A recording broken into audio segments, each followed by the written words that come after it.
기독교를 망치는 아주 세력들이 있습니다. 그것은 예수님 세상에 오시면서부터 시작됐고, 그리고 이제 예수님 오시면서 말세라고 그러죠. 그리고 지금은 말세 중에 말세 지말이에요. 사탄이 교회를 공격하고 우리 신자들을 무너뜨리기 위해서 이제 말세 지말에 공격한 가장 핵심 포인트는 성경입니다. 성경을 공격했어요. 그것이 어디서부터 시작되는가? 자유주의 신학이 이 세상에 등장하면서 성경이 공격받고 무너지기 시작했습니다. 데카르트가 근대 철학, 현대 철학의 아버지라고 그러죠. 데카르트부터 시작해서 인간의 지성이 깨어나기 시작했습니다. 그러면서 점점 이제 철학이 발전하면서 이런 생각이 왔어요. 이것이 하나님의 말씀인 것을 우리가 어떻게 하느냐? 인간의 작품인데, 그리고 이 하나님의 말씀인지 아닌지 우리가 이성으로, 우리 생각으로 합리적인 그런 추리로 걸러내야 된다. 그래서 이 하나님의 말씀인 것을 우리가 어떻게 알 수 있는가? 과연 진짜 하나님의 말씀이냐? 이러한 의심이 점점 발전되어서 나중에는 이제 자유주의 신학이 이 세상에 등장합니다. 자유주의 신학에서는 처음에는 모세오경을 모세가 작성하지 않았다, 모세가 쓰지 않았다 로부터 시작해서, 그래서 여러 가지 우리나라 홍길동전, 뭐 장마홍련전, 심청전, 뭐 이런 사본이 있듯이 여러 사본들이 있는데 그것을 누군가가 편집한 것이다 라고 하는 생각이에요. 그래서 JEDP라는 그러한 자료들이 있는데 이 자료들을 편집한 것이다 이렇게 얘기하고 있습니다. 이러한 생각이 사실은 뭐 한국이든 미국이든 전 세계 모든 각 교단의 신학대학, 그리고 이름 있는 신학대학에 퍼져 있습니다. 한 예를 들어볼까요? 매주 토요일 날 아침 9시부터 10시까지 노후 목사님의 대하 설교, 그러니까 성경 전체를 차례대로 이야기로 엮어내는 거예요. 그것을 하고 있습니다. 저도 그 시간에 출근하는 시간이라서 그 시간만큼은 출근하면서 사모님하고 전화 통화 안 하고 그냥 듣습니다. 그런데요, 이렇게 얘기를 해요. 모세오경이 언제 기록되었는가? 에스라가 기록했을 것이다 라고 굳게 믿고 있습니다. 혹시 노후 목사님 대하설교 들어보신 적 있어요? 많은 사람이 들어요. 근데 왜 에스라 시대로 잡는가? 에스라가 언제쯤 사람이에요?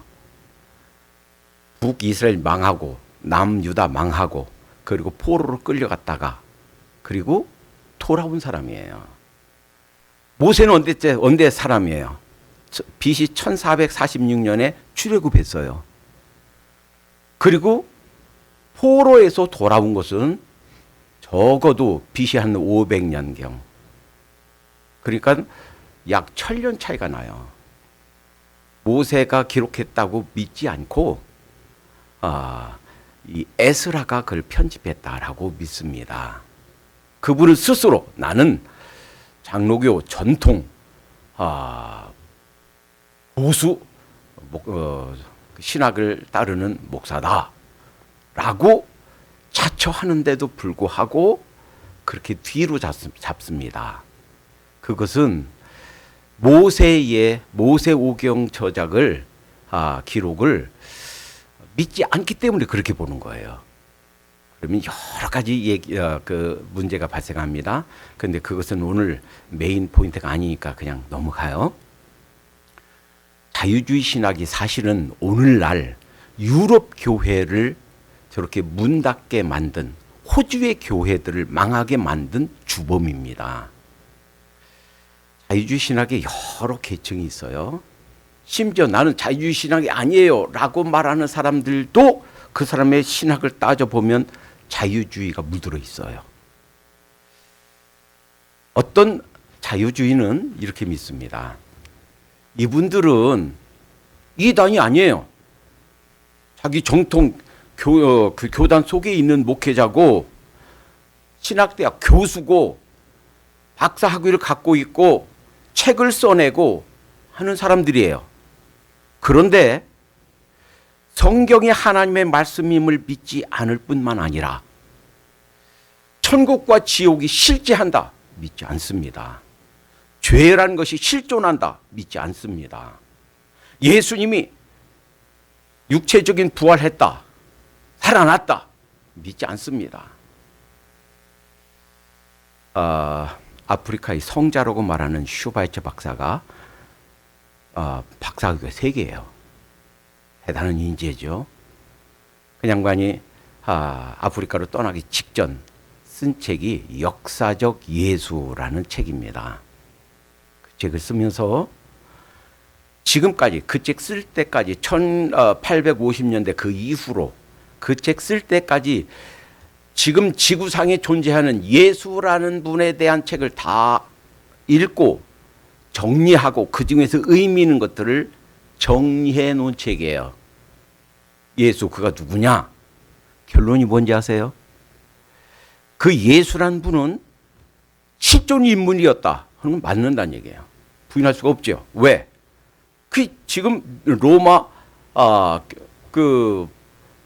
정부의 공식적인 그 국가 문서로 지금 보관돼 있으니까 빌라도가 당시 총독으로서 보고 확인한 그 모든 것들, 보고한 것들 그대로 있으니까 예수라는 사람이 2000년 전에 살았다라는 것을 부인하면 그 사람은 살아있는 역사도 부인하는 거니까 그건 부인할 수가 없지요. 그러나 한 인간일 뿐 하나님이 아니라는 거예요. 메시아가 아니라는 거예요. 그것이 결론이에요. 그러니까요, 선교지에 복음 들고 가는 것이 문제가 아니고 무슨 복음을 들고 가느냐가 문제예요. 목회하는 것이 문제가 아니고 목회하면서 본인이 뭘 배웠고 뭘 믿고 있고 뭘 가르치냐가 문제예요. 지금 오늘날 한국뿐만 아니라 저 유럽의 많은 교회들 정말 수백만 불짜리 대리석으로 붙인 좋은 교회들이 술집으로 다방으로 다 팔려 나갔고 지금도 포세일 붙여 있고 한국에 선교사를 보냈던 토마스 선교사를 보냈던 그 교회마저도 할머니 할아버지들 서너 명밖에 없어서 벌써 한 근 20년 전이에요. 포세일 붙여 있다 하는 뉴스를 봤어요. 지금은 벌써 팔려 나갔을 겁니다. 유지가 안 되니까. 왜 이렇게 됐는가? 어떤 사람들은 아이고 선교하지 않아서 그래요. 선교 많이 했어요. 아니에요. 선교하지 않아서가 아니고 전도하지 않아서가 아니고 신학이 변질돼서 그래요. 신학이 변질되면 지금 당장은 표시가 안 나요. 우리 목사님이 뭐라고 가르치든 사실은 구분이 안 돼요. 그런데 시간이 점점 흐르면서 그 영혼이 그 말씀을 들은 그 변질된 신학을 배운 그 영혼이 결국은 무너집니다. 교회가 약화됩니다. 유럽 교회와 저 호주 교회들이 그렇게 사막화된 것처럼 그렇게 약해집니다. 지금은요, 우리 정말 신앙에 정말 그 꽃을 피웠던 한때, 그래서 해가 지지 않는 나라라고 했던 영국이요, 선교해야 되는 나라예요. 선교 대상국이 됐어요. 그것이 신학의 변질, 자유주의 신학에 물든 결과다 하는 거예요.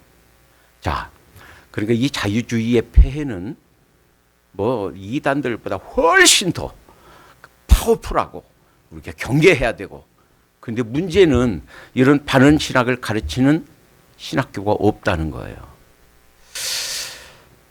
자유신학 이외에 정통 신앙에서 우리가 잘못 배워오고 잘못 알고 있는 것이 세대주의 신학입니다. 1884년에 그리고 1885년에 감리교 선교사님, 장로교 선교사님, 그리고 1889년에 침례교 선교사님, 펜획 선교사님이 왔을 때 이분들이 가지고 있었던 신학은 세대주의 신학이에요. 그리고 1880년대 말 1990년대 초까지 사실은 유럽에서 자유주의 신학이 확 퍼지니까 미국과 캐나다에서 안 되겠다, 우리는 여기는 지키자라고 해서 나야가라 폭포에서 사경회를 가졌습니다. 굉장히 뜨거웠어요. 그리고 그때 많은 사람들이 도네이션 많이 해서 자유주의 신학을 막는 그 책을 많이 썼어요. 그런데 안타깝게도 이때 모였던 사람들이 거의 다 자유주의 신학을 막고자 애썼지만 사실은 세대주의자였어요. 그리고 세대주의와 근본주의가 오버랩됐어요. 그래서 세대주의 하면 근본주의라고 생각하지만 사실 틀립니다. 세대주의이면서 근본주의 있는 사람들이 있고 세대주의 이퀄 인 근본주의라고 하면 틀려요. 근데 이것도 설명은 좀 오래 걸리니까 그냥 넘어가고요. 우리나라에 자유주의가 들어오기 시작한 것은 1930년대 일제 치하예요. 그리고 남한보다도 북한 쪽의 자유주의가 먼저 들어왔어요. 전국에 있는 목회자 모아놓고 세미나 하면서 북한 쪽에 있는 기도원에서 아무도 못 나가게 다 들어가게 하고 밖을 잠가버렸어요. 아무도 화장실도 못 가고 못 나가게. 그리고서 캐나다 북장로교 선교사님이 가서 가르쳤는데 그때 가르친 것이 자유주의 신학이에요. 그래서 북한에서 내려온 목회자들이 사실은 6.25 이후에 각 지역마다 큰 교회를 했습니다. 당시에 이제 50년대, 60년대 300명 이상 되는 교회들은 큰 교회예요. 근데 대부분 이런 큰 교회를 하는 목사님들이 북한에서 내려오신 분들이에요. 피난 온 분들이에요. 근데 그분들의 신학은 리버럴해요. 왜? 1930년대부터 그거 배웠기 때문에. 자, 그건 또 격가지니까 넘어가고. 자, 이 세대주의에 대해서 지금 우리가 배워온 것이 세대주의예요. 그리고 어렸을 때부터 지금 언제까지 70년대, 80년대까지만 해도 배워온 것이 종말론에 관한 거라면 그리고 성역 공부한다고 하면 대부분 이 세대주의예요. 근데 제가 그래서 오늘 이 특강을 거의 제가 말하는 것과 같아요. 그러니까 서포트 해주는 같은 것을 얘기하는 10편의 아티클을 모아서 지금 나눠드렸습니다. 여기 있는 저자들은 전부 다 신학대 교수들이고요. 여기 이름이 올라가 있는 교수들은 건전한 분들이에요. 그리고 다 세대주의가 틀렸다라고 말하는 분들이에요. 그리고 이분들의 이름만 들어도 이분들이 쓴 책은 아무거든 사서 읽어도 안전합니다. 이분들은 미국에서 공부한 분도 있고요. 영국에서 공부한 분들이 있고 한 분 마지막 10번째 그건 제가 가로를 쳐놓고서 주위에서 읽으라고 거기에 설명을 붙여놨어요. 이 분만 빼놓고서는 나머지는 전부 다 건전한 그 학자들입니다. 이 세대주의 우리가 지금 배우고 있는 것들이 세대주의고 또 세대주의에 물들어왔다 하는 거예요. 근데 오늘 이것은 제가 이제 자료로 집에 가서 천천히 읽어보시라고 이제 나눠드린 거고 사실은 강의 내용을 제가 컴퓨터에 담아왔는데 교회 컴퓨터와 제 컴퓨터 두 개를 다 봐도 지금 현재 쓰고 있는 이거는 여기 파워포인트 보여드려야 되고 하나는 이걸로 해서 보여드려야 되는데 그 두 개 컴퓨터 다 넣었더니 안 떠요. 그래서 할 수 없이 그냥 보여드리지 못하고 그냥 빠른 속도로 제가 설명만 드리겠습니다. 우선 세대주의가 왜 우리가 이해해야 되는가?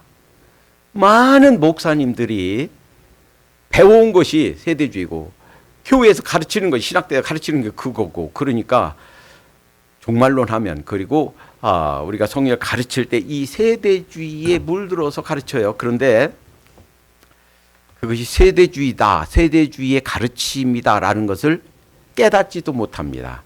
왜 틀렸는지 모릅니다. 그리고 그것이 한 성경을 해석하는 한 시각일 뿐이다라고 생각해요. 우리 10번째 아티클을 쓴 사람도 그렇게 생각해요? 아니에요. 단지 성경을 해석하는 한 시각일 뿐만 아니라 1800년대 중반부터 지금까지 이 세대주의가 발전해 오면서 성경을 보는 이건 이단이 아닌 자유주의 신학이 아닌 정통 보수 쪽에서 성경을 보는 큰 두 시각이 있다고 하면 하나는 세대주의 시각이고 하나는 언약 신학이에요. 언약 신학 혹은 개혁 혹은 개혁주의 신학.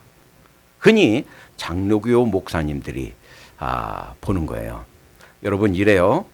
2000년 교회 역사상에서 신학 논쟁 다른 것들은 그냥 다 이단으로 그냥 되어서 별 문제가 없는데 아주 큰 세력을 형성한 두 파트가 있습니다.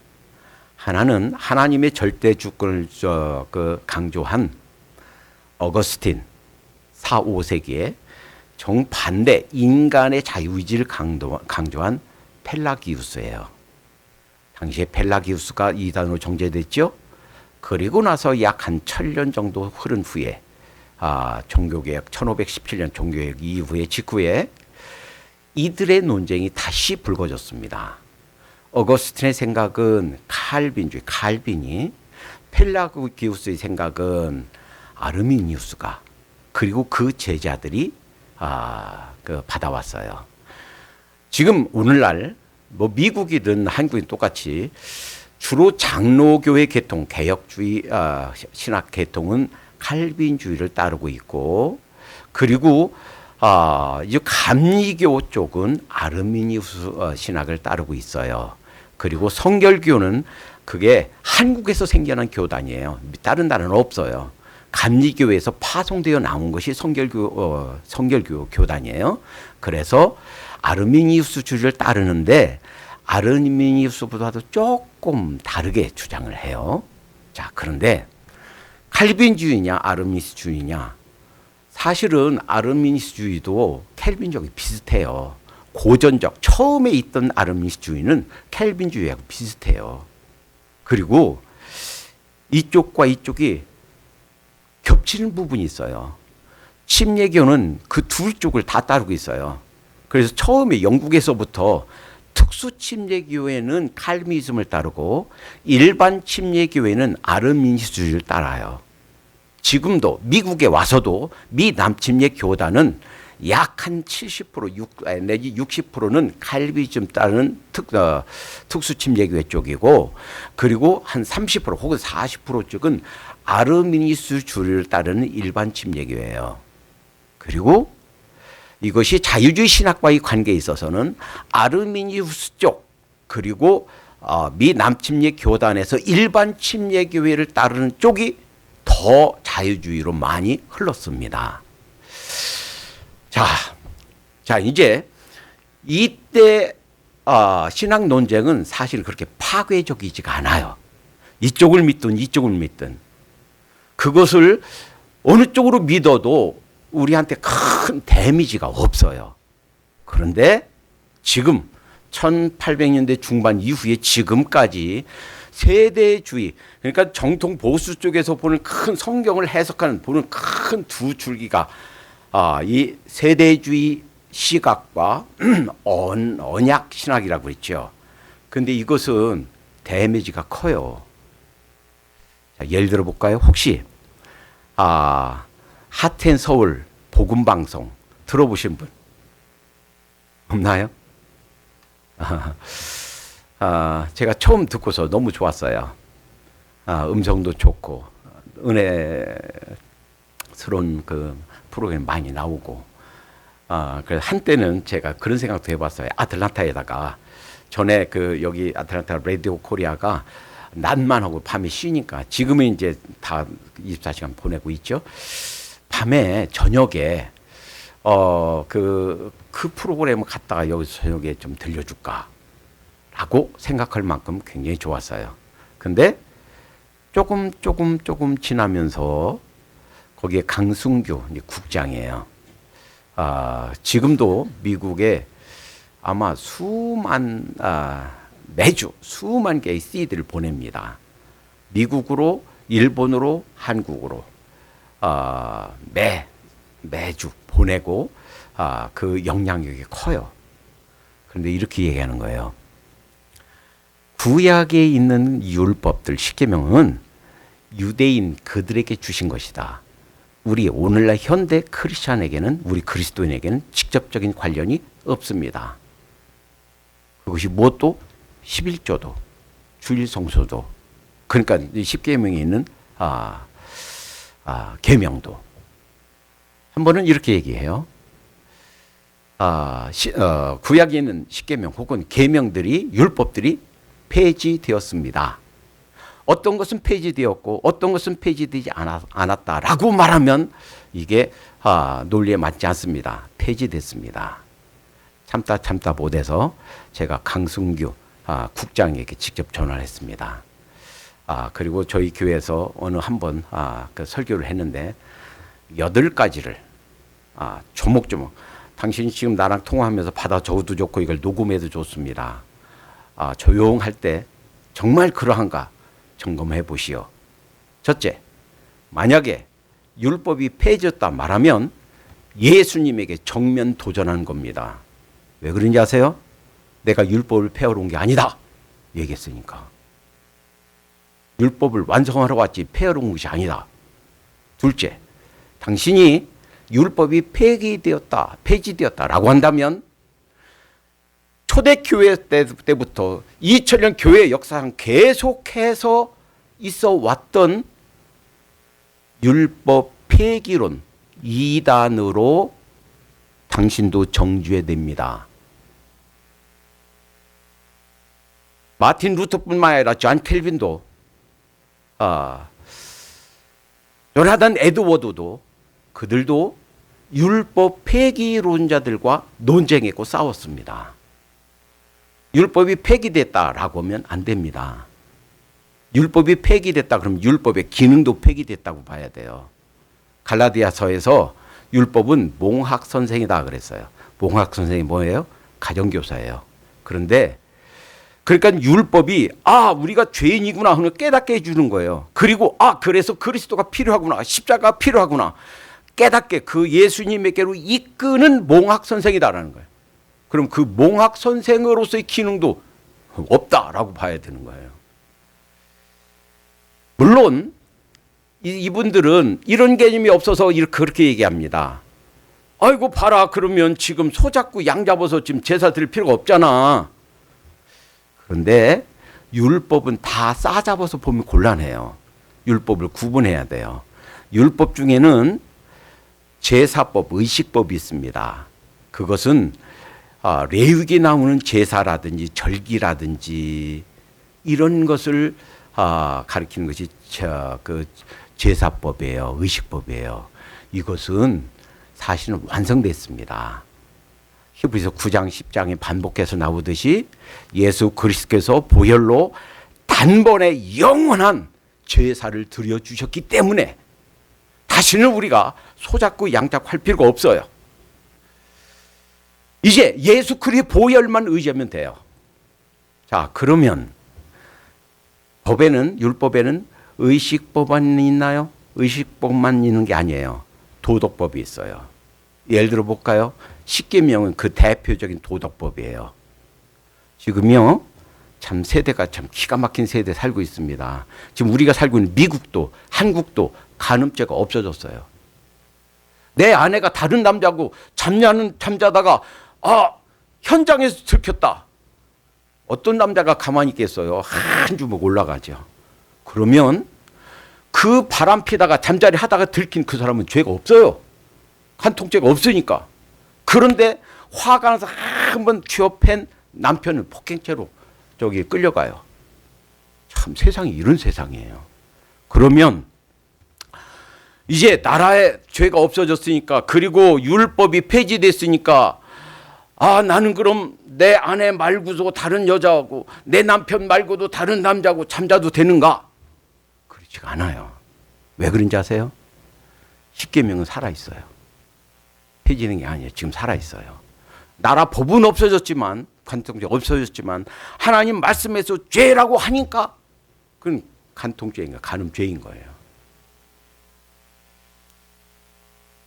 자, 그러니까 이 도덕법은 지금도 엄연히 살아 있습니다. 2024년 지금도 살아 있습니다. 그 중에 율법 중에 하나는 심의법이 있어요. 심의법은 우리 사회 생활에 관한 거예요. 옷을 어떻게 입을까, 무엇을 먹을까, 이런 것들이에요. 이런 것들은 나라마다 법이 있어요. 한번 보세요. 부모님에게 거역했다고, 부모님 땀 때렸다고 돌로 쳐 죽이면, 돌로 쳐 죽인 사람이 국가 법에 의해서 처리돼요. 그러니까 죽일 수가 없어요. 성경에 그 죽이라 했어도 죽일 수가 없어요. 그러니까 시민법은 각 나라에 있는 법에 맞게 그 정신을 따라야 된다라고 해야 돼요. 그러니까 의식법은, 제사법은 이제 완성됐고, 흔히 말하는 폐지되었고, 그 다음에 도덕법은 전부 다 살아있고, 이 시민법은 정신을 살려서 우리가 따라야 된다라고 해야만 되는 거예요.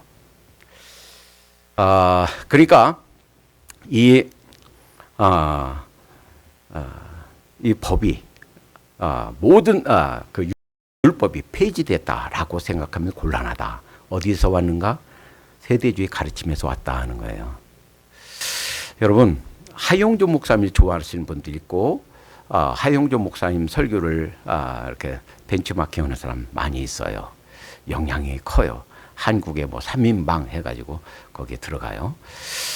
그런데 이 하용조 목사님의 신학 중에 아주 심각하게 두 가지가 문제도 있습니다. 이분이 가르치는 성령론은 틀렸습니다. 이분을 벤치마킹 하실 때 성령론은 주의해야 됩니다. 또 하나, 이분이 돌아가실 때까지 백투 예루살렘 운동을 했어요.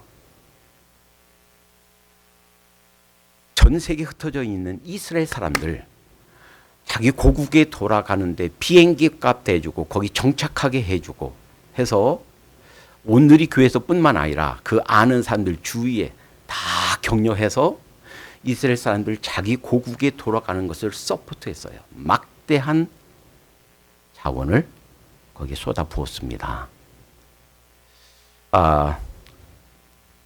오늘 제가 드린 자료 중에서도 소개가 나오는데, 아주 젊은 그 학자 중에 이필찬 교수가 있어요. 이분이 쓴 책은 책 이름만, 그 저자 이름만 보고 어떤 책이든 사도 좋아요.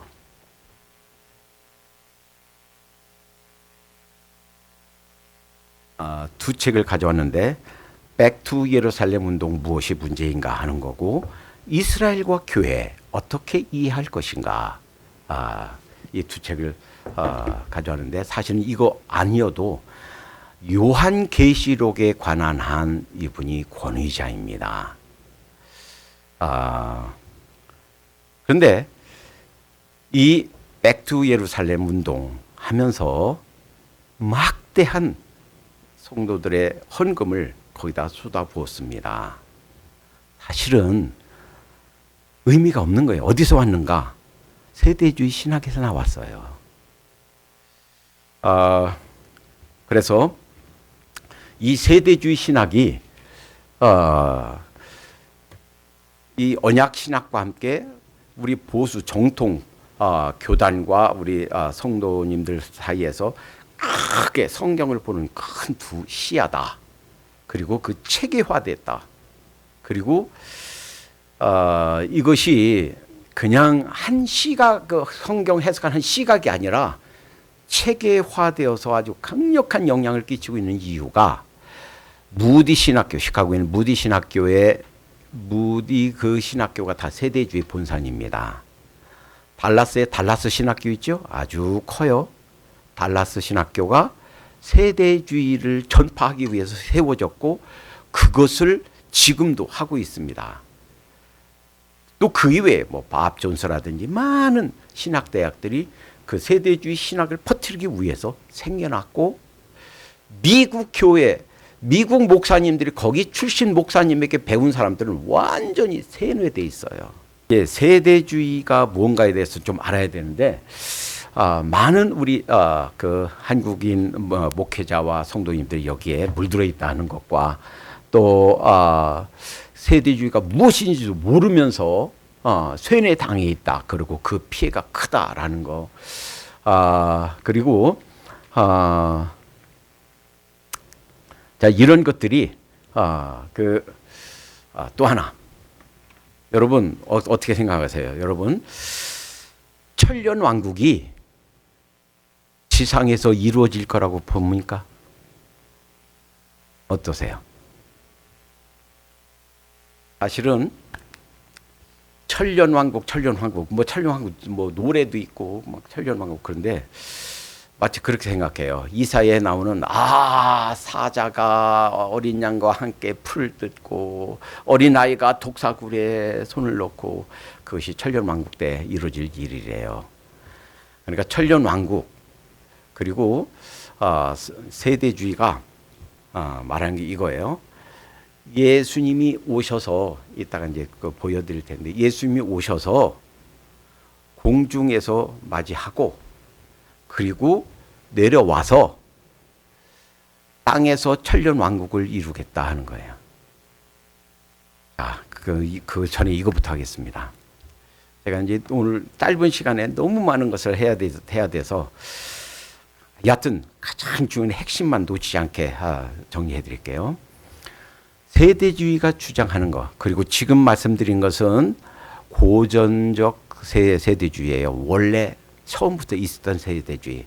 근데 나중에 세대주의에서 공부했어요. 거기서 박사 논문, PhD 논문 쓰다가 보니까 아무리 생각해도 이게 아닌 것 같아. 그래서 세대주의에서 벗어나려고 했던 책, 제가 가져온 책 소개는 안 하겠습니다. 그 얘기를 해요. 내가 박사학위 논문 쓰면서 세대주의 이게 아니다 하는 걸 발견했다는 거예요. 그리고 근데 지금도 그 책을 쓰면서 지금도 내가 세대주의에서 온전히 벗어나는지 잘 모르겠다. 서문에 그렇게 쓰고 있습니다.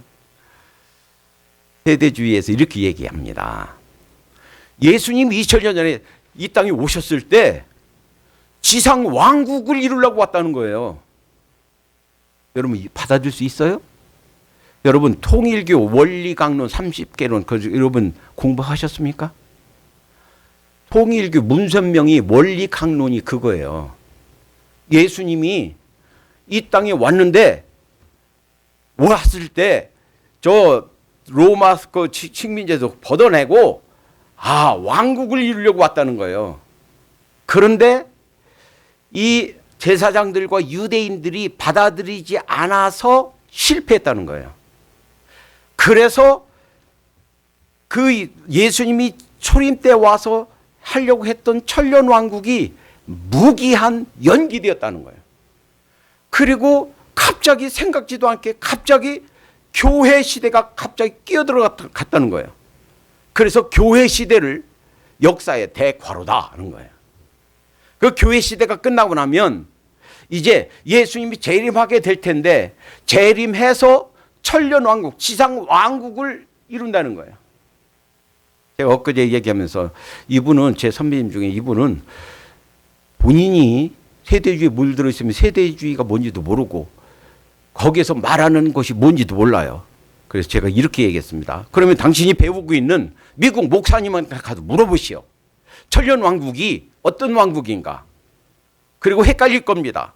그리고 고민하게 될 것이고 방황하게 될 것입니다. 너무 고민스럽고 그럼 저 찾아오세요. 제가 정리해 드리겠습니다. 그랬어요.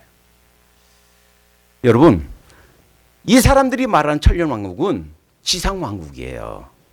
지금 미국, 일본, 프랑스, 우리 한국이 있는 것처럼 그런 나라를 얘기하는 거예요. 천년왕국이 그런 거예요. 더군다나 세대주의에서 말하는 천년왕국은 이런 나라예요. 어떤 사람들 죽었다가 부활한 사람도 있고, 그때 믿지 않는 사람들도 있고, 그랬다가 중간에 믿는 사람들도 있고, 그래서 부활이 3번 있다는 거예요. 그래서 죽은 자 부활이 있고, 이삭 죽기 부활도 있고, 나중에 불신자 부활도 있다. 성경에 그렇게 얘기한 적 한 번도 없습니다. 그런데 이것이 세대주의에서 가르치는 종말론이에요. 이 세대주의에 대해서 세대주의가 자기들 얘기를 풀어내고 입증하기 위해서 쓰는 성경 해석 방법은 문자적 해석입니다. 성경에 있는 걸 그대로 보는 거예요. 하트앤 서울 복음방송 지금 성경을 하나씩 이게 강해해 가는데 요나서를 하고 있어요. 요나 여러분 어떻게 생각하세요? 여러분 요나서 2장에 보면 요나가 물고기 뱃속에 들어갔죠. 그리고 그 속에서 죽었을까요? 안 죽었을까요? 사실은 죽었다고 해도 안 죽었다고 해도 별 상관이 없는 것 같은데 여기에 문제가 있어요. 세대주의 입장에서는 그대로 문자 그대로 봐요. 봐라. 음부의 문이 가로막았다고 했지 않냐. 그건 실제로 음부를 가르치는 그 단어가 쓰였다. 그러니까 죽어서 물고기 뱃속에서 죽어서 음부에 내려갔다. 거기서 회개했다. 이렇게 해석하면요. 심각한 문제가 됩니다. 그러면 죽어서 음부에 간 사람도 그곳에서 회개하면 하나님께서 다시 일으키시고 다시 사명 주시고 다시 천국에 가게 해주는가? 이렇게 주장한 사람이 있어요. 누구예요? 로만 캐톨릭이에요. 로만 캐톨릭 중세시대 때 죽은 예수 믿지 않고 죽은 우리 조상들도 그 후손들이 헌금 많이 하고, 그래서 그 옛날에는 동전이잖아요. 돈이 은전 뭐 금전 뭐, 그러니까 땡그랑 하고 연보궤에 들어간 소리가 나는 순간 그 공덕을 힘입어서 그 선조들이 불신자 저 음부에 가 있는 선조들이 조금 더 뜨거운 데서 덜 뜨거운 데로, 조금 더 덜 뜨거운 데로, 그리고 좀 연옥으로 천국으로 옮겨간다.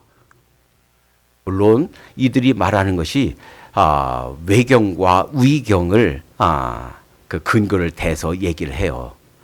그러면 그 생각을 서포트하게 됩니다. 거기에 물고기 뱃속을 움직일 수가 없고 나올 수가 없고 얼마나 답답하겠어요. 그 속에 들어가서 산소 조금 있는데 거기에서 그 소화시키려고 소화액은 나오고 비린내 나고 얼마나 답답하고 했겠어요. 그것을 음부의 문으로 가로막았다고 이렇게 그 표현했을 뿐이지 그 사람이 실제로 죽었다. 그것은 자의적인 해석이지요. 그러니까 이러한 문자적인 해석을 강조하다 보니까 이렇게 엉터리 주장과 해석이 나오는 거예요. 자, 그러면 세대주의, 자, 크게 말하면 종말론은 크게 4가지가 있습니다. 전천년설은 예수님이 여기에 이제 재림하죠. 이게 재림하고 여기에 환란이 있고 천년왕국, 그러니까 천년왕국 전에 오신다. 이것이 전천년설이에요. 천년왕국 후에 예수님이 오신다. 이게 후천년설이에요. 그리고 예수님이 오시는 것이 천년왕국 전에 오신다 하는 것 중에서 이렇게 복잡하게 이렇게 구분해 놓은 것이 세대주의고, 이걸 좀 간단하게 해 놓은 것이 역사적 전천년설이에요. 그리고 이 천년왕국이 지상왕국으로 이렇게 있다가 아니라 교회 시대가 이때가 바로 천년왕국 시대다. 보이지 않게 예수님이 통치하는 지금이 바로 천년왕국 시대다라고 말하는 것이 무천년설이에요. 무천년설은 천년이 없다가 아니에요. 이 천년왕국은 천년왕국 얘기는 신구약 전체 단 한 번만 나와요. 어디? 요한계시록 20장 한 번만 나와요. 그리고 그것은 문자적으로 실제로 천년 기간이 아니고 상징이에요. 이것을 실제로 지상왕국이다 라고 보는 것이 세대주의예요. 자, 한번 생각해 보세요. 이게 맞을까요? 틀릴까요? 다른 건 몰라도 하나만 생각하면 틀렸다는 것이 밝혀져요. 뭐예요? 자, 예수님이 십자가에 못 박히시기 직전 빌라도에게 신문을 받습니다. 빌라도가 말합니다. 요한복음 18장에 내가 내가 유대인의 왕이냐? 그랬더니 내 말대로다. 그렇죠? 근데 거기서 끝나지 않고 이를 설명해 줬어요. 그런데 내 나라는 이 땅에 속해 있는 것이 아니다. 이 땅에 속해 있으면 내 제자들이 싸워서 나를 유대인에게 넘겨주지 않았을 거다. 내 나라는 이 땅에 속한 것이 아니다 그랬어요. 그러니까 이 땅에 속한 것이 아니면 뭐예요? 이 세상에 있는 정치적인 왕국이 아니다라는 거예요. 이 말씀만 정직하게 받아들여도 사실은 세대주의는 무너집니다. 이 말씀을 정직하게 받아들인 사람이 세대주의 학자가 PhD 논문 쓰다 보니까 틀렸네. 아무리 봐도 세대주의 이게 아니네. 그래서 나오는 거예요. 세대주의에서 튀쳐나오는 거예요. 자, 이 세대주의를 가능하면 한 10분, 15분 만에 빠르게 정리해 보겠습니다. 그리고 이 강의안이 혹시 더 필요하시면 이거는 제가 한 분만 가져왔는데 이거 보여드리려고 했는데 이게 안 돼서 이걸 또 복사해서 드릴게요. 원하시면. 세대주의는 1830년 플리머스 지도자 존 넬슨 다비를 중심으로 시작되었습니다. 플리머스 브레든 형제회에서 시작됐어요. 그리고 1909년에 미국 스코필드 주석 성경이 크게 확산되어 이 스코필드 주석 다른 성경을 통해서 확산되어 나갔어요. 제가 뉴올리언스에서 박사과정 공부 있으면서 그 책을 샀어요. 거금을 들여서 스코필드 성경 그 주석을 몇 번 읽어보면서 이거는 벌써 이단이다. 이단보다 더하다. 스코필드 성경 보면서 생각했는데 공부하면서 사실은 더 확실하고 더 맞다. 이 세대주의 가르치면 틀렸다. 그래서 지금은요. 사실은 1992년 10월 28일 이장님 씨가 예수님 그때 오신다라고 했을 때 전국에 있는 목회자들의 70%가 심정적으로 동의했다는 거예요. 이 얘기는 거의 한국의 70%의 목회자들이 그것이 맞다라고 생각했다라는 거예요. 근데 지금은 그 이후로 이제 많이 이제 전파되어서 전천년설 혹은 세대주의 전천년설에서 역사적 전천년설이든 세대주의 전천년설이든 지금은 무천년설로 옮겨왔습니다. 저도 사실은 한국에서 신학 공부할 때까지 MDB까지 신학대학원까지 거기서 한국에서 했어요. 한국에서 공부할 때까지 사실은 이쪽이었어요.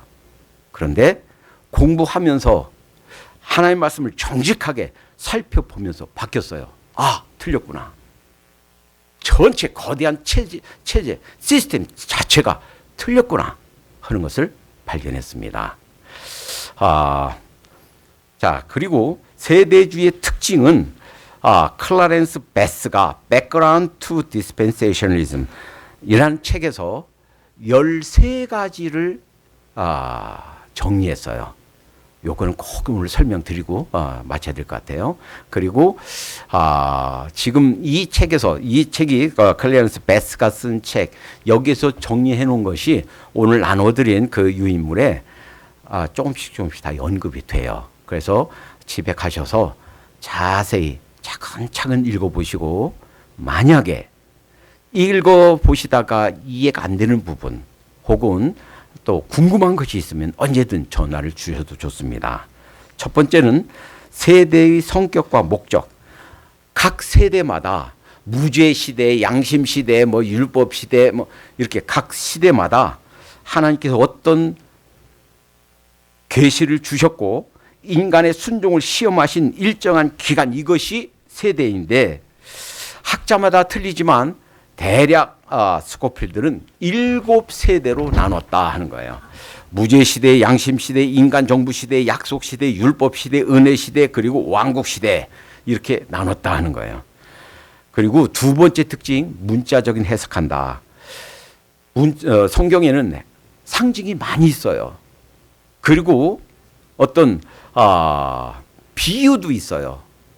그런데 그런 모든 것들을 다 엇거지로라도 문자적으로 풀려고 합니다.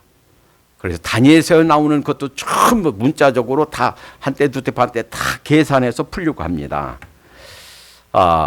그리고 요한계시록 20장에는 그 천년왕국도 그게 상징이라고 그랬죠. 그것을 문자로 실제 천년, 지상에서 지상왕국.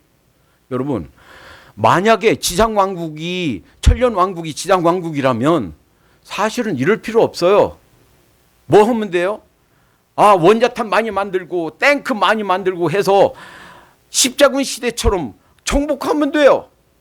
굳이 뭐 예수님 다시 오셔서 안 해도 지상왕국이면 좋은 문명, 좋은 어떤 무기 만들어서 정복하면 되죠. 예수님이 의도하신 왕국은 그런 지상왕국이 아니다 하는 것을 처음부터 끝까지 말씀해 주셨는데, 그런데도 불구하고 세대주의자들은 그것이 지상왕국으로 해석합니다. 또 하나, 교회와 이스라엘을 구분합니다. 그러면서 역사의 흐름, 인류 역사는 이스라엘 중심으로 흐르는데요. 여러분, 예수님이 오신 이유가 이스라엘 사람들을 위해서입니까? 아니죠. 로마서 그리고 갈라디아서 핵심은 그거예요. 예수 그리스도를 믿고 하나님의 백성이 된 사람들은 유대인이든 이방이든 다 하나님의 백성이다 하는 거예요. 새로운 이스라엘이다, 새 이스라엘이다 하는 거예요. 표면적 유대인이 유대인이 아니요. 할례가 육신의 할례가 아니다. 마음의 할례를 받고 예수 그리스도 십자가 보혈을 믿는 자, 이런 사람들이 하나님의 백성인 거예요. 그러니까 교회는 뭐냐? 새로운 하나님의 백성 개념이 확장된 거예요. 구약에서 이스라엘 사람이 하나님의 백성, 이스라엘 민족이 하나님의 백성이었는데 이제는 누구든 유대인이든 이방이든 그리스도의 보혈로 말미암아 믿는 사람들이 하나님의 백성이 된 것입니다. 이것도 더 깊이 들어가면 한도 끝도 없으니까. 그런데 세대주의 사람들은 이렇게 얘기해요. 봐라, 언약신학, 개혁신학 가지고 있는 사람들이 이스라엘을 교회가 대체했다. 그래서 그거는 대체신학이다. 이렇게 얘기를 해요. 대체신학이란 말은 누가 나는 대체신학자다 이렇게 말하는 사람 아무도 없어요. 그런 무리들, 그런 신학자 아무도 없어요.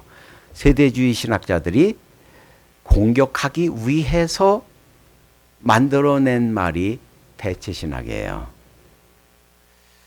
그런데 엄격하게 말하면 대체했다기라기보다는 하나님의 백성 개념이 넓어졌다라는 거예요. 예레미야 31장 31절에 이렇게 말씀하시죠. 예레미야를 통해서 내가 너희의 남편이 되었어도, 그러니까 이스라엘 사람들을 아내로, 하나님이 남편으로 생각했다는 거예요. 그런데 그들이 언약을 어겼다, 파해졌다. 남편과 아내 관계가 깨졌다라는 거예요. 그래서 내가 새 언약을 세운다. 그런데 예수님이 잡혀서 십자가에 못 박혀 돌아가시 직전 마지막 만찬을 하시면서 이렇게 말씀하셨어요. 잔을 나눠주면서 누가복음 23장 20절에 이 잔은 내 피로 세우는 새 언약이니 그랬어요. 그러니까 하나님의 백성 개념이 이스라엘 사람들이었는데 이제는 예수님의 보혈을 믿고 우리 죄사함 받고 하나님의 백성이 된 사람들은 이제 예수님의 보혈을 의지해서 새로운 백성, 새로운 하나님의 백성이 된 거예요. 새 언약 속에 들어가는 거예요. 자, 그런데도 불구하고 이 세대주의 사람들은요 이렇게 생각하는 거예요. 어떤 세대주의 사람들은 이스라엘이 회복된대요. 성전이 회복된대요. 지금 성전이 회복되려면요 정말 피의 전쟁이 있어야 됩니다. 예전에 성전이 섰던 곳에 지금 모스코가 거기 서 있어요. 그러면 그걸 때려 부수고 거기다 성전 세워야 돼요. 그럼 어떻게 되겠어요? 전 세계에 있는 이슬람 다 일어나서 그들이 갖고 있는 전 인생의 전 모든 재산 다 투자해서 끝도 없이 죽어가면서 그걸 막을 겁니다. 그런데 마지막 때 거기 성전이 세워준대요. 그리고 피의 제사가 짐승 잡아서 소 잡아서 양 잡아서 짐승 제사가 다시 회복된대요. 이게 세대주의예요. 여러분 이해가 됩니까? 예수님이 뭐라고 그랬어요? 히브리서 9장 10절 통해서 단번에 영원한 제사를 들으셨다 그랬어요. 그러면 또 다른 소 잡고 양 잡고 필요 없어요. 그런데 왜 다시 거기로 들어간다고 말합니까? 정말 세대주의에 물들어 있는 세대주의 학자랄지라도 정직하다면 하나님 말씀을 있는 그대로 정직하게 받아들인다면 이것이 틀렸구나 하는 것을 알 수 있어요. 아니에요. 그렇지 않습니다. 상징으로 볼 것은 상징으로 풀어야 되고 문자적으로 풀어야 될 것은 문자적으로 풀어야 된다 하는 거예요. 그래서 이 교회는 이스라엘 중심 구약 나중에 다시 천년왕국 됐을 때 천년왕국이 어떤 왕국인가? 예수님이 재림해서 유대인 중심으로 다스리는 왕국이에요. 유대인 중심으로 거기에다 크리스찬들 그리스도인들은 거기다 좀 꼽사리 껴서 그 밑에 그러니까 유대인들이 도지사 군수 정도 하면 우리는 한 반장 통장 정도 돼서 함께 다스리는 그 왕국이 천년 왕국이에요. 말도 안 되지요. 그런데 세대주의에서 뭐를 가르치나 하는 것도 알지 못하고 거기에 세뇌되어 있다라는 거예요. 1970년대, 80년대부터 90년대 사이에 이제 세대주의 학자들 사이에서 반성이 일어났어요. 생각해 보니까 이거 우리가 너무 엉터리도 없는 걸 주장하네. 그래서 생겨난 것이 프로그레시브 디스펜세이셔니즘이에요.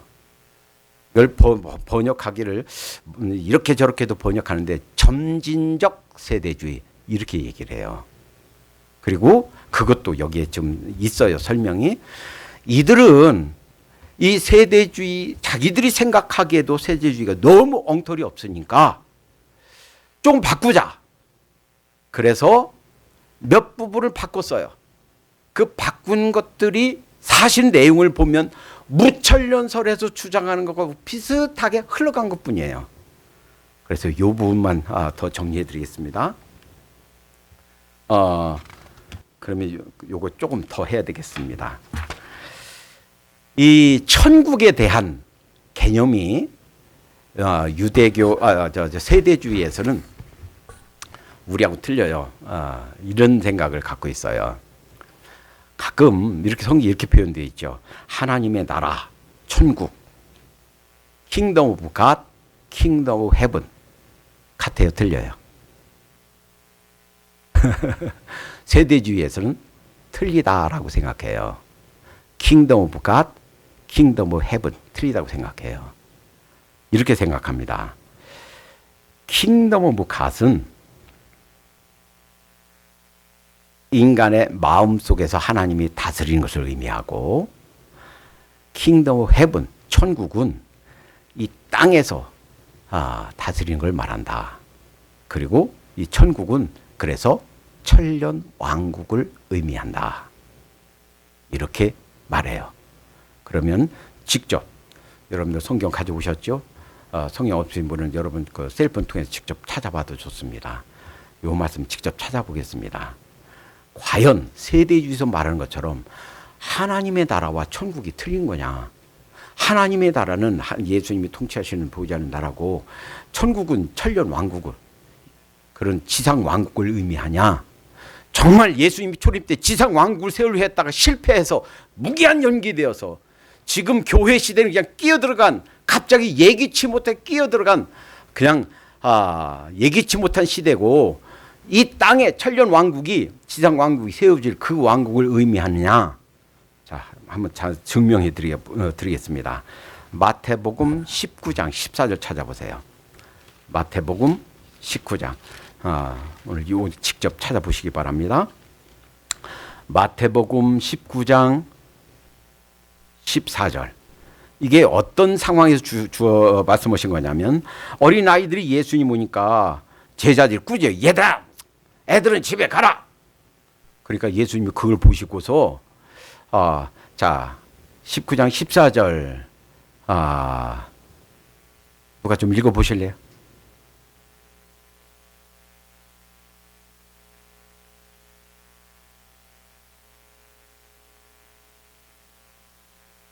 아멘. 어린 아이들을 보고 이런 사람 막지 말아라. 천국이 이런 자의 것이다 그랬죠. 킹덤 오브 헤븐이라는 말 썼어요. 자, 마가복음 10장에 보겠습니다. 마가복음 10장 14절. 마가복음 10장 14절 한번 읽어주세요.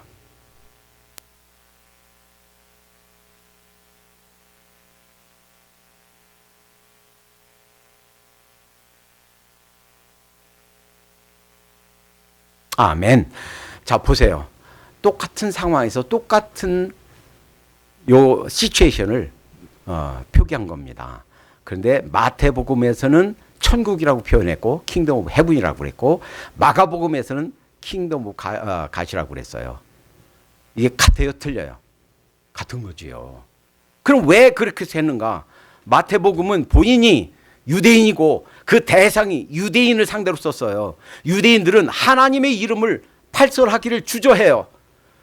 성경 필사자들이 쓰다가 하나님, 야훼, 여호와 나오면 딱 붓을 놓고 그 자리에 가서 목욕하고 깨끗하게 새 옷을 갈아입고 그 붓을 빨아서 새로 목을 써서 새로 여호와 썼어요. 감히 그 크고 위대하신 하나님을 어떻게 내 입으로 팔설하는가? 그래서 여호와 하나님 쓸 때에 아도나이 주님으로 바꿔 썼어요. 그래서 마태복음 이렇게 쓴 거고 마가는 자신이 이를테면 우리 이민 2세대처럼 한국말보다 영어가 더 편해. 그리고 헬라어에 더 편해. 그리고 대상들이 주로 헬라 문화에 있는 사람들이야. 그러니까 가감없이 킹덤 갓 하나님이라는 말 그냥 쓴 거예요. 그렇지 천국과 하나님의 왕국이 다른 것이 아니란 말이에요. 세대주의에서 다르다라고 얘기해요. 그렇지? 않습니다. 또 하나 볼까요? 마태복음 19장 23절. 마태복음 19장 23절 한 번 더 다시 한번 읽어주세요.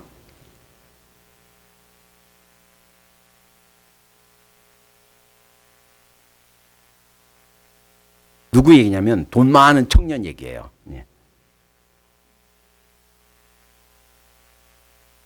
잠깐만요. 23절. 네.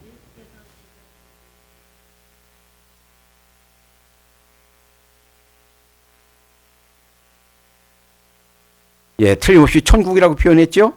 자, 누가복음 18장 가보겠습니다. 누가복음 18장 24절.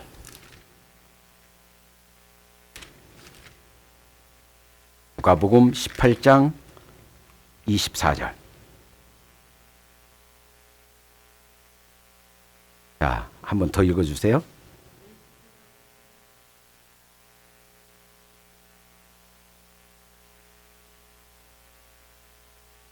아멘. 자, 잘 보세요. 부자 청년에 대해서 얘기하면서 마태복음에서는 천국이라고 표현했고 누가복음에서는 하나님의 나라라고 표현되어 있어요. 그럼 그게 같은 거예요, 틀린 거예요? 같은 거예요. 다만 성경 기자가 다르게 표현했을 뿐이에요. 거기에다가 의미를 부여해서 이 하나님의 나라는 예수님이 직접 통치하는 보이지 않는 나라고 천국은 지상에서 통치하는 이런 지상 왕국이다. 천만의 말씀 자기들 떼다 붙인 거예요. 그런데도 불구하고 세대주의가 무엇인지도 모르고 그 세대주의를 따르고 있더라 하는 거예요. 그래서 이제 1980년대 이후에 세대주의 자체 내에서도 이 세대주의가 엉터리 없구나. 일관성 있는 성경 해석을 따르지 않고 있구나. 잘못됐구나. 라는 것을 깨닫고 프로그레시브 디스펜세이션리즘이 나오기 시작했다고 그랬죠. 자, 그런데 이걸 정리해 드리겠어요. 이들이 바꾼 것, 전통적 그 고전적 세대주의에서 바뀐 것이 있고 바뀌지 않은 것이 있어요. 그것만 정리해 드리고 오늘 마치겠습니다. 세대주의로 인해서 발생하는 이슈들, 지나친 문자주의가 있고 천년왕국을 지상왕국으로 본다. 그러니까 이 하나님의 나라는요, 통치하는 지상왕국이 아니고 예수님 시대 때 벌써 시작된 나라예요. 내가 바알세부를 힘입어서 귀신 쫓아내는 것이 아니고 내가 성령님을 힘입어서 쫓아내는 것이면 이미 하나님의 나라가 너희 안에 임하였느니라.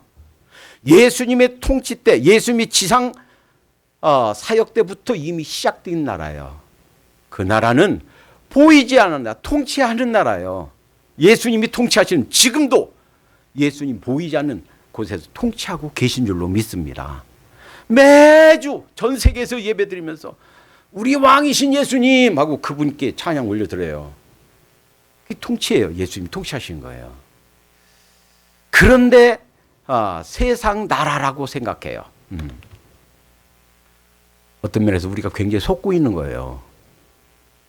이단한테 배웠으면 이단이니까 그렇다고 하지. 이단도 아니야. 정통 개신교, 정통 보수, 정식으로 감리교, 장로교, 집례교인데 우리 목회자 이렇게 가르치고 있다는 거예요.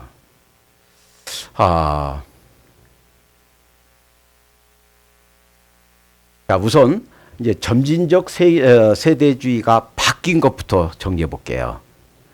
자기들이 생각하기에도 세대주의 가르침이 너무 틀렸다 하는 것을 알고 점진적 세대주의자들은 이렇게 바뀌었습니다. 자, 스코필드가 7세대로 나누는 것들을 확 줄였어요. 4세대로. 그 4세는 무엇인가 여러분 드린 유인물 속에 있습니다. 집에 가서 보세요. 그 다음에 천년 왕국을 중간적 왕국으로 영원 시대를 한 세대로 간주했습니다. 그러니까 이 사람들이 이렇게 보는 거예요. 구약 시대가 있죠? 신약이 있죠? 신약에 와서 올 때 예수님이 지상 왕국을 세우려고 했는데 실패해서 그냥 연기됐다고 그랬죠? 연기해서 지금 우리가 쓰는 교회 시대예요. 은혜 시대예요. 그랬다가 이 천년 왕국이 예수님이 오시면서 천년 왕국이 지상에 이루어지다가 유대인 중심으로 이루어지다가 그 중에 또 중간에 구원받고 하는 사람, 여러분, 그곳은 이상한 곳이에요. 부활한 사람, 부활하면 어떻게 돼요? 시공간을 초월하죠. 예수님이 벽을 툭 통과해서 오듯이 그런 몸이죠. 그런 사람들과 우리 같이 몸 있는 사람들과 같이 공존하는 세대예요. 엄격하게 설명하면 그 말도 안 되는 세대예요. 이 천년왕국이. 그런데도 여기에 소개되어 있어요. 그 다음에 그것을 영원 왕국으로 가는 한 과정이다. 이렇게 보는 거예요. 그리고 그 우리의 갈 영원한 세대, 그것도 한 세대다. 이렇게 보는 거예요. 이렇게 바뀌었고요. 또 하나, 모든 세대를 영원 왕국으로 가는 모든 과정이다. 점진적 과정이다. 이렇게 해석했어요. 자, 그 다음에 네 번째, 현 시대를 대괄호로 보는 대신 이전과 이후의 연결로 본다.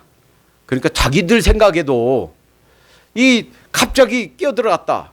교회 시대가 끼어들어왔다. 이게 말이 안 된다. 그냥 링크로 그냥 연결하는 걸로 본다 하는 거예요. 여러분, 교회 세대는요, 지금 우리가 살고 있는 교회 세대는 예수님이 예기치 않게 어떨결에 만들어진 세대가 아니에요. 교회 세대가 아니에요. 예수님이 뭐예요? 에베소 1장 4절에 창세 전부터, 만세 전부터 우리를 택하시고 주님께서 준비하셔서 이루신 것이 이 교회예요. 골로새서에서도요, 비밀의 경륜이라고 그랬어요. 하나님이 가슴속에 비밀스럽게 감추어뒀던 비밀이라고 했어요. 사탄은 예수님만 십자가에 못 박아 죽이면 하나님의 구원 계획이 다 말살될 걸로 생각했어요. 아니에요. 사실은 그것을 통해서 예수님이 십자가에서 우리 죄를 도말하시는 그러한 구원을 이루신 줄로 믿습니다. 또 하나, 구약의 성취가 점진적으로 이루어진다. 즉 메시아 승천 때 성취되기 시작했다. 예수님이 오시고 승천하셨을 때 그때 점진적으로 이 구약 예언이 성취되기 시작했다. 사실은 이 무천년설에서 예수님이 보이지 않는 왕국에 통치하고 있다라는 사실, 이것을 여기다 도입한 거예요. 또 하나, 그러나 이들이 바뀌지 않은 게 있어요. 그러니까 자기들이 생각해봐도 도저히 이 세대주의가 말도 안 된다 하는 것을 알고 이런 부분적으로 바꿨지만, 그러나 고전적 세대주의가 가지고 있던 세대주의의 큰 틀은 바뀌지 않았다라는 거예요. 자, 그럼 바뀌지 않은 건 어떤 것들인가? 예수 그리스도의 현재적 통치를 이게 바뀐 거 한 가지 더. 교회와 이스라엘을 영원한 평행선으로 보지 않고 새하늘과 새 땅에서는 이제 영원한 그곳에서는 교회와 이스라엘 구분이 없어진다, 이렇게 본 거예요. 사실은 갈라디아서와 로마서의 핵심은 구약의 할례 받은 백성이 하나님 백성이 아니라 이면적 할례, 즉 예수님의 보혈을 믿고 받아들이는 사람이 참 이스라엘, 참 하나님 백성이 되었다라는 것인데, 이것을 일부 도입한 거예요. 그래서 이스라엘과 교회를 완전히 딱 갈라서, 이전에 그랬는데 이제 나중에 새하늘과 새 땅에서 그 구분이 없어진다라고 한 발짝 뒤로 물러서서 이들이 그 주장을 좀 같이 수용하려고 했습니다. 자, 그러면 이제 바뀌지 않은 것들, 그러나 큰 프레임, 아주 굵은 그 체계는 바뀌지 않았어요. 그래서 문자적 해석의 기본 자세는 그대로다 하는 거. 점진적 세대주의에서도. 또 하나, 천년 왕국을 지상 왕국으로 보는 견해도 그대로다. 사실 지상 왕국이 천년 왕국이고, 이것이 예수님이 초림 때 하려고 했다 못했고, 그래서 재림해서 만드는 것이 지상 천년 왕국이다. 이것도 안 변했어요. 그러니까 이 세대주의에서 말하는 천년 왕국이 이런 엉터리도 없다. 그런데 바뀐 점진적 세대주의에서도 이것도 바뀌지 않고 그대로 주장하고 있다라는 거예요. 그 다음에 이스라엘에게 주신 약속의 점진적 성취로 교회 중심이 아닌 이스라엘 중심 역사관이 변하지 않았다. 그리고 이건 성경을 찾아보려고 그랬는데 이건 찾아보지 않겠습니다. 다만 우리는 이렇게 볼 수 있어요. 왜 하나님이 구약을 주셨고 이스라엘 백성을 선택해서 그 약속을 주셨고 나라를 만들겠다, 아브라함에게 내 민족을 통해서 전 세계 모든 사람이 복받게 하겠다, 메시아 약속을 주셨는가? 사실은 이스라엘 사람을 위해서가 아니에요.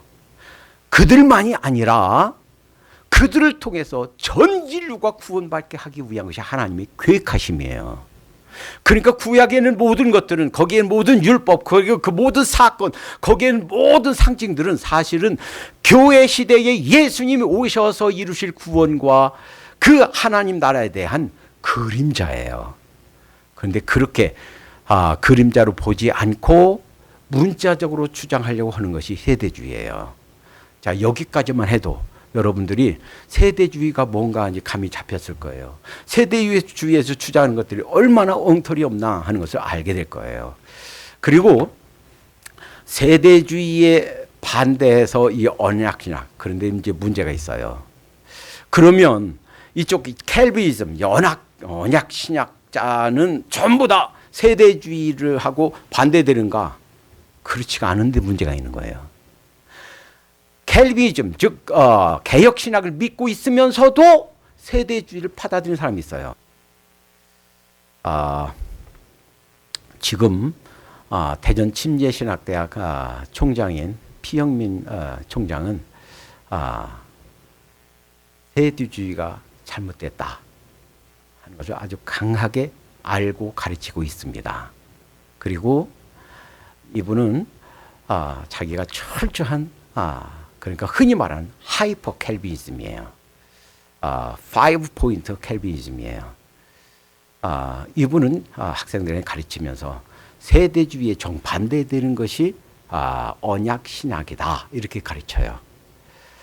그리고 이분이 처음 공부 마치고 신학 대전 침신 가르치기 시작할 때 이때 정동섭 교수도 사실은 그때 상담학 교수로 있었습니다. 트리티에서 공부하고 학위에 마치고 와서 가르치고 있었고 이때 그 특강을 들었어요.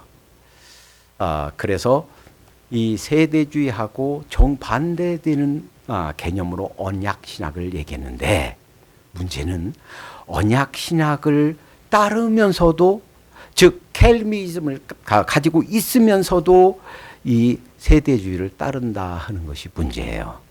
여하튼 오늘 여기까지 정리하겠습니다. 여러분들이 이것은 확실히 아시기 바랍니다. 천년왕국이 지상에서 이루어진다. 틀렸다라는 거. 그리고 교회 중심으로 이 세계 역사가 흘러가지 이스라엘 중심으로 흘러가는 게 아니다라는 거.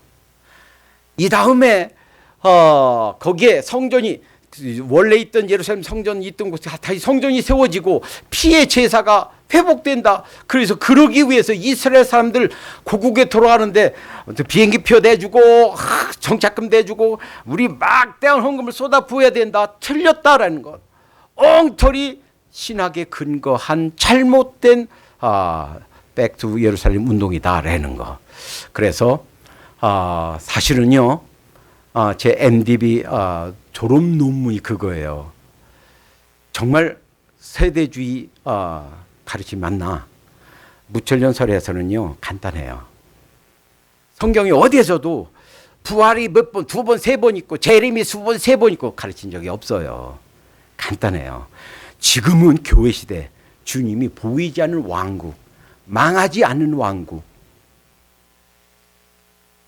이 보이지 않게 통치하시다가 오시면 재림하시면 다시 또 어떤 천년왕이 있는 게 아니고 곧바로 심판이 있고 부활, 죽은 자도 죽은 자, 불신자도 신자도 부활하고 우리 몸도 다시 바뀌고 그래서 새하늘과 백보자 심판이 있고 영원한 새하늘과 새 땅이 계속되는 그러한 심판이 있어요. 단 한 번이에요. 부활도 한 번, 심판도 한 번. 이제 그때 예수님이 딱 오시고 나면 구원받을 수 있는 기회는 영영 문은 닫히고 말아요. 무천년설이 사실은 2000년 교회 역사상의 메인스트림이에요. 장로교에서도 그렇고요. 침례교가 처음 지구상에 나타나면서부터 지금까지 메인스트림은 무천년설이에요. 미국의 남침이교단이 처음 생겨난 1835년부터 지금까지 메인스트림은 무천년설이에요.